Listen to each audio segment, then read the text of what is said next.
ఇక్కడ దేవుడు ఒక భక్తునితో మాట్లాడుతున్న మాటలో అతను ప్రార్థన చేశాడు. ఏమని ప్రార్థన చేశాడనంటే, ప్రభువా, మా ప్రాంతం మీదకు భయంకరమైన తెగులు రాబోతుంది, మా దేశ ప్రజలంతా కూడా వ్యతిరేకమైన అడుగులు వేస్తున్నారు, కీడు చేత మమ్మల్ని బాధిస్తావా, లేనిపోని సమస్యలు మా మీదకు పంపి మేము అల్లాడేటట్టు చేస్తావా, దయచేసి ఈ కీడు మా మీదకు రానివ్వద్దయ్యా అని ఓ భక్తుడు ప్రార్థన చేశాడు. ఒక రాజు మొర్రపెట్టాడు. అతని పేరు యోషియా. ఎవరా రాజు? యోషియా అనే రాజు ప్రార్థన చేశాడు.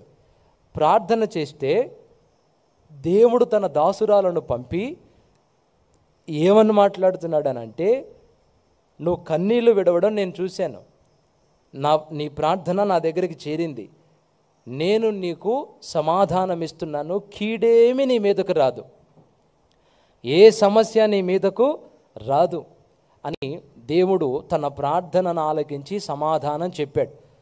ఈరోజు మనం కూడా రకరకాల విషయాల కొరకు దేవుని సన్నిధిలో ప్రార్థన చేస్తాం. ప్రార్థన చేసిన ప్రతి వ్యక్తితో దేవుడు వ్యక్తిగతంగా మాట్లాడతాడు. పౌలు దేవుని సన్నిధిలో మోకరించయ్యా, నా శరీరంలో ఇదిగో ఈ రోగం ఉంది, ఈ రోగాన్ని దయచేసి తీసేయవా అని ప్రార్థన చేస్తే, గట్టిగా 3 సార్లు పట్టుబట్టి దేవుణ్ణి అడిగితే దేవుడు అన్నాడట, పౌలా, నా కృప నీకు చాలు, ఈ ముళ్ళు నేను నీలో నుండి తీసేయను, ఈ రోగం నీకు ఉండాల్సిందే అని చెప్పాడు. మనం ప్రార్థన చేస్తుంటే జరగని విషయాల కొరకు ఒకవేళ మనం ప్రార్థన చేస్తుంటే, దేవుని చిత్తానికి వ్యతిరేకమైన వాటిల్ని కనుక మనం ఒకవేళ అడిగితే దేవుడు తప్పకుండా మాట్లాడతాడు. బిడ్డ, ఆ విషయాల కొరకు నువ్వు ప్రార్థన చేయి మాకు, ఆ విషయాల కొరకు నువ్వు నన్ను అడిగి టైం వేస్ట్ చేసుకో మాకు, అది నీకు ఉండాల్సిందే అని స్పష్టంగా చెబుతాడు. ఎవరైతే ఆయన దగ్గరికి వెళ్ళి ఆయనతో మాట్లాడతారో తిరిగి ఆయన సమాధానం ఇస్తాడండి. మనం బైబిల్ గ్రంథంలో గమనిస్తే హిజ్కియా భక్తుడు కన్నీళ్లు విడిచి ప్రార్థన చేశాడు. అయ్యా, నాకు ఈ రోగం ఉంది, దయచేసి ఈ రోగంలో నుండి నన్ను బయటికి తీసుకురాయ్యా అని చెప్పి ప్రార్థన చేస్తే దేవుడు యెషయా భక్తుడి ద్వారా మాట్లాడాడు. ఏమని? నీవు కన్నీళ్లు విడుచుట నేను చూచి ఉన్నాను, నీ ప్రార్థన నేను అంగీకరించి ఉన్నాను, నేను నిన్ను బాగు చేసేదను. సమాధానం ఇచ్చాడా లేదా? పౌలు నాలో ఉన్న రోగాన్ని తీసేయమంటే దేవుడు వద్దది ఉండాలని చెప్పాడు. ఇక్కడ హిజ్కియా, అయ్యా, నాలో ఉన్న ఈ బలహీనతని తీసేయవయ్యా అంటే దేవుడు అతని ప్రార్థన ఆలకించి నేను నిన్ను బాగు చేస్తాను అని చెప్పాడు.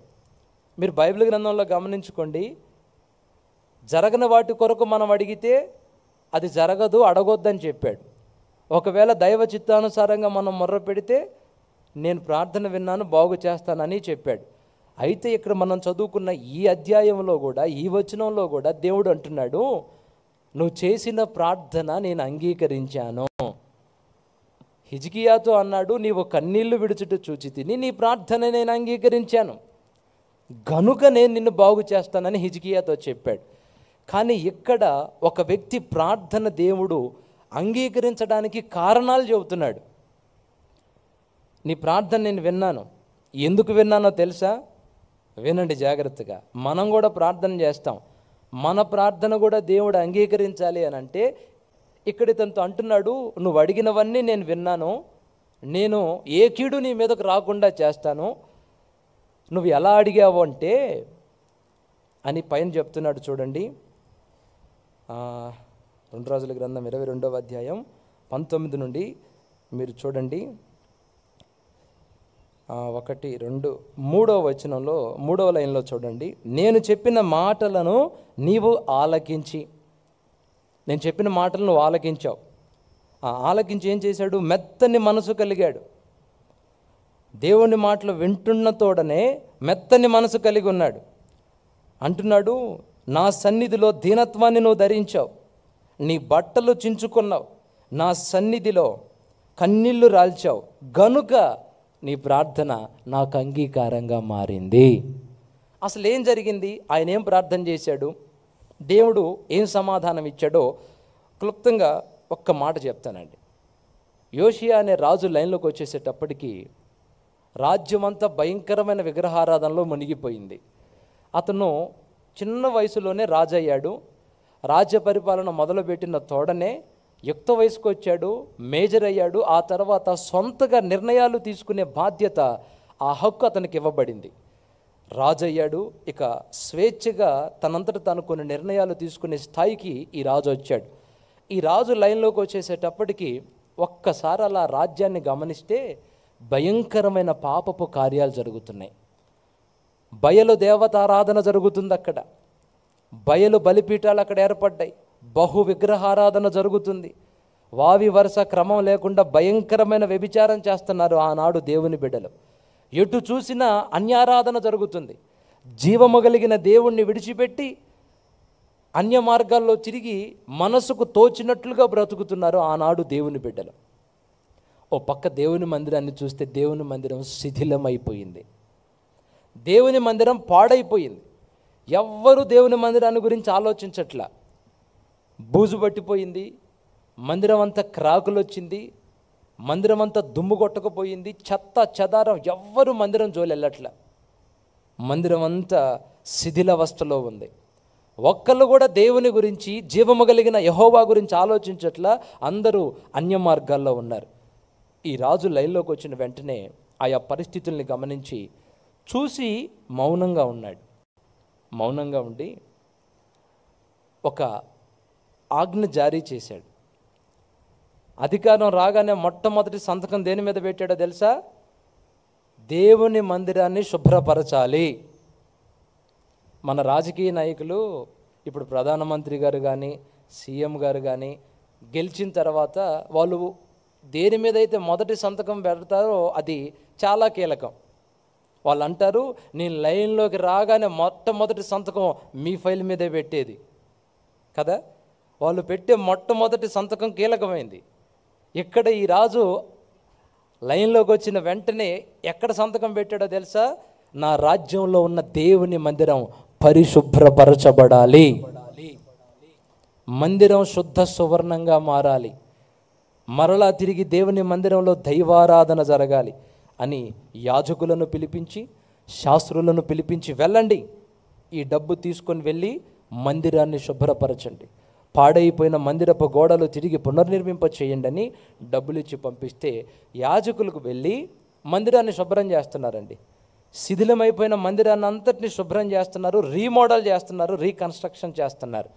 ఇలా మందిరాన్ని శుభ్రపరుస్తుంటే ఆ పాడుపడిపోయిన దేవాలయంలో ఒక ధర్మశాస్త్రపు గ్రంథం దొరికింది. ఏ గ్రంథం దొరికింది? ధర్మశాస్త్ర గ్రంథం దొరికింది. మోషే ధర్మశాస్త్రం దొరికింది. పాడైపోయి దుమ్ము కొట్టుకుపోయిన ఆ ధర్మశాస్త్ర గ్రంథాన్ని యాజకులు రాజుగారి దగ్గరికి తెచ్చారు. దుమ్ము దులిపారు. దుమ్ము దులిపి రాజుగారికి ఇస్తే రాజుగారు శాస్త్రిని ఒకడిని పిలిపించుకొని దేవుని గ్రంథంలో ఏ మాటలు ఉన్నాయో చదువు అని చెప్పాడు. గ్రంథం దొరికిన వెంటనే శాస్త్రిని పిలిపించుకొని ఈ మాటలు చదివి నాకు అర్థం చెప్పమన్నాడు. శాస్త్రి వచ్చాడు. జీవము కలిగిన దేవుని ఆ బైబిల్ని ఓపెన్ చేసి, ధర్మశాస్త్రాన్ని ఓపెన్ చేసి, దేవుడు ఇశ్రాయేలీల్ని ఎలా బ్రతకమని చెప్పాడో ఆ ఆజ్ఞలన్నీ వరుసపెట్టి చదివాడు. మీరు ఇలా ఉండాలి, ఇలా బ్రతకాలి, వ్యభిచారం చేయకూడదు, అన్యారాధన చేయకూడదు, ఒకని సొత్తు దోచుకోకూడదు, రకరకాల ఆజ్ఞలన్నీ చెప్పాడు. కట్టడలన్నీ చదివాడు అతను. చదివి, ఒకవేళ మీరు ఇలా బ్రతకకపోతే మీ దేశం మీదకి భయంకరమైన ఉగ్రత వస్తుంది, భయంకరమైన తెగులు వస్తుంది, మొత్తాన్ని నాశనం చేసి పెడతాను, ఈ విధంగా మీరు శాపగ్రస్తులు అవుతారని రాసి ఉన్నాయి అక్కడ. ఎప్పుడైతే దేవుని గ్రంథంలో ఉన్న మాటలు ఆ రాజుకు వినబడ్డాయో ఏం చేశాడో చూస్తారో ఒకసారి. 22:11 వచనాన్ని చూడండి ఒకసారి. రాజు ధర్మశాస్త్రము గల ఆ గ్రంథపు మాటలు వినినప్పుడు తన బట్టలు చింపుకొనెను. ఏం చేశాడట? దేవుని మాటలు చదువుతున్నప్పుడే వస్త్రాలు చింపేసుకున్నాడంటండి. ఎందుకు రాజుకు అంత బాధ కలిగింది? బట్టలు చింపుకునేంత ఆవేదన ఈ రాజుకి ఎందుకు వచ్చింది? ఎందుకో చెప్పనా? దేవుని మాటలు వినబడుతున్నప్పుడు, దేవుని వాక్యం వినబడుతున్నప్పుడు అతని హృదయం బ్రద్దలైపోయింది. అమ్మో, దేవుడు చెప్పినట్లుగా నా రాజ్యం లేదే, దేవుడు చెప్పినట్లుగా మా రాజ్యంలో ఎవరు ప్రవర్తించట్లేదే. ఇన్ని ఆజ్ఞలు నా దేవుడు ఇస్తే ఒక్కడు కూడా ఆజ్ఞలు పాటించడం లేదే, ఒక్కడు కూడా వాక్యానుసారంగా బ్రతకడం లేదే.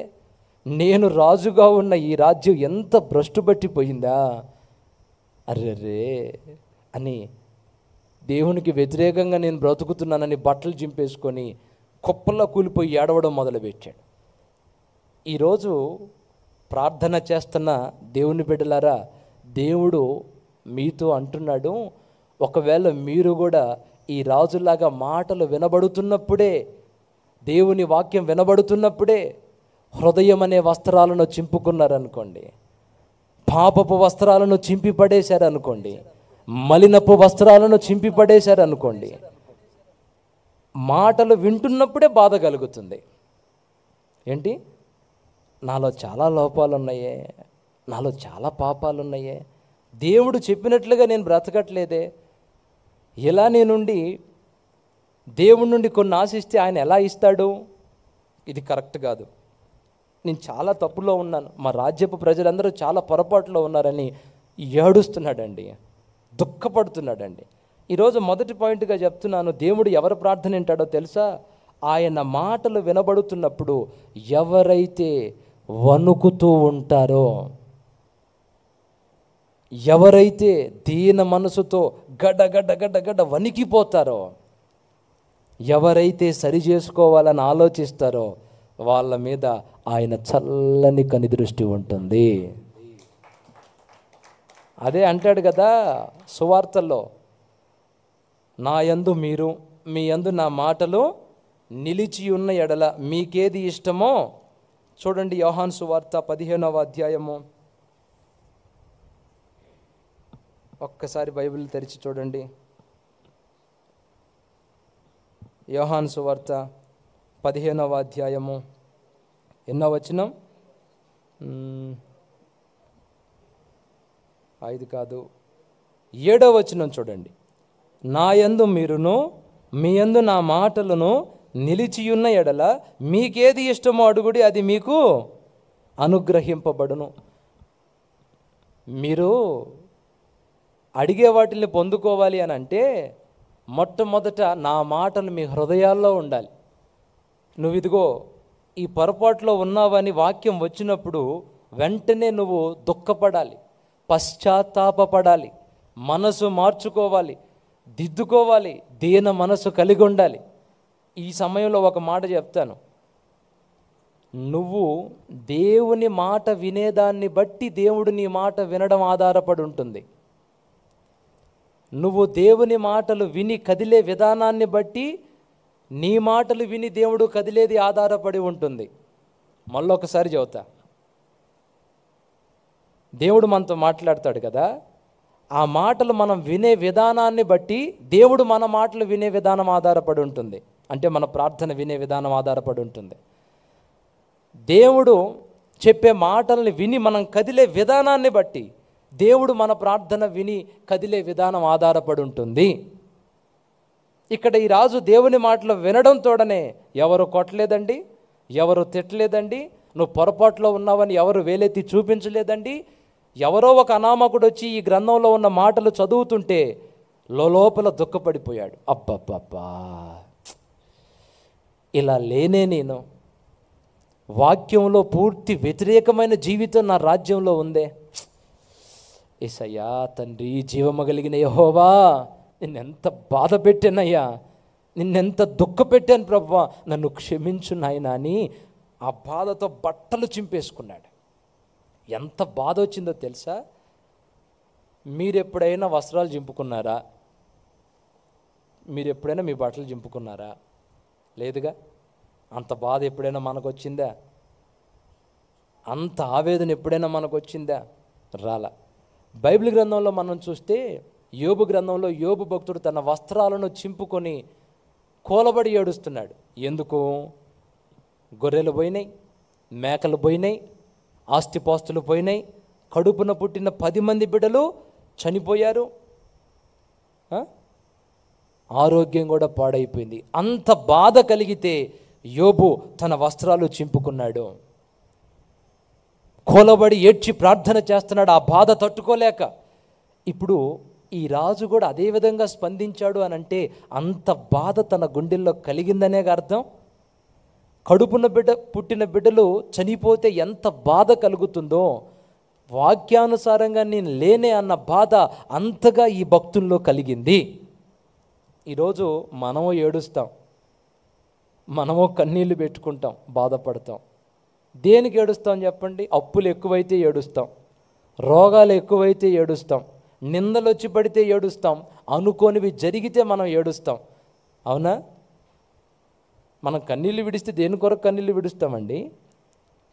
మీరు అటుగాని ఇటుగా నోపట్ల స్టక్ అయిపోయారు, రోబో మాదిరిగా స్టక్ అయిపోయారు. మీరు అటు ఇటు తలూపుతో స్పందించండి, మీకు వందనాలు చెప్తున్నా.